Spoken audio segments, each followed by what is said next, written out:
Hello दोस्तों, स्वागत है आपका एक और नई वीडियो में। दोस्तों, अगर वीडियो अच्छा लगे तो वीडियो को लाइक कर दें और चैनल को सब्सक्राइब। तो चलिए वीडियो शुरू करते हैं। आज हम इस वीडियो में जानेंगे ओशो की कहानी धैर्य के बारे में। मैं तुमसे एक जैन कथा कहूंगा।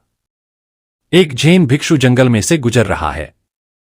अचानक वह सजग हो जाता है कि एक शेर उसका पीछा कर रहा है, इसलिए वह भागना शुरू कर देता है। लेकिन उसका भागना भी जैन ढंग का है। वह जल्दी में नहीं है, वह पागल नहीं है। उसका भागना भी शांत है, लयबद्ध। वह इसमें रस ले रहा है।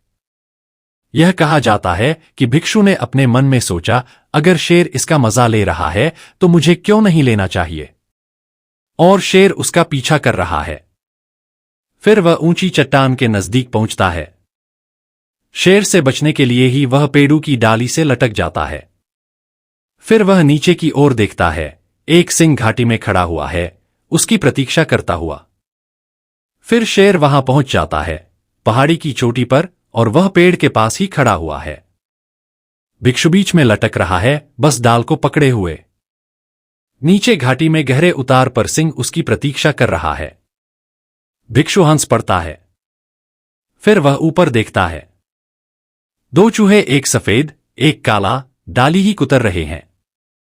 तब वह बहुत जोर से हंस देता है। वह कहता है, यह है जिंदगी। दिन और रात, सफेद और काले चूहे काट रहे हैं, और जहां मैं जाता हूं मौत प्रतीक्षा कर रही है। यह है जिंदगी। और यह कहा जाता है कि भिक्षु को सतोरी उपलब्ध हो गई, संबोधि की पहली झलक। यह है जिंदगी। चिंता करने को कुछ है नहीं, चीजें इसी तरह है।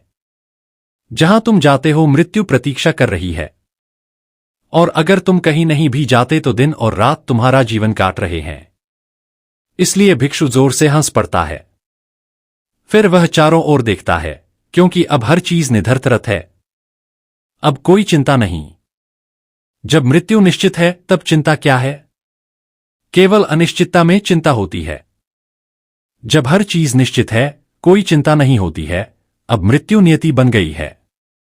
इसलिए वह चारों ओर देखता है, यह जानने के लिए कि इन थोड़ी सी आखिरी घड़ियों का आनंद कैसे उठाया जाए। उसे होश आता है कि डाल के बिल्कुल निकट ही कुछ स्ट्रॉबेरीज हैं, तो वह कुछ स्ट्रॉबेरी तोड़ लेता है और उन्हें खा लेता है। वे उसके जीवन की सबसे बढ़िया स्ट्रॉबेरी हैं। वह उनका मजा लेता है। और ऐसा कहा जाता है कि वह उस घड़ी में संबोधि को उपलब्ध हो गया था। वह बुद्ध हो गया, क्योंकि मृत्यु के इतना निकट होने पर भी वह कोई जल्दी में नहीं था। वह स्ट्रॉबेरी में रस ले सकता था।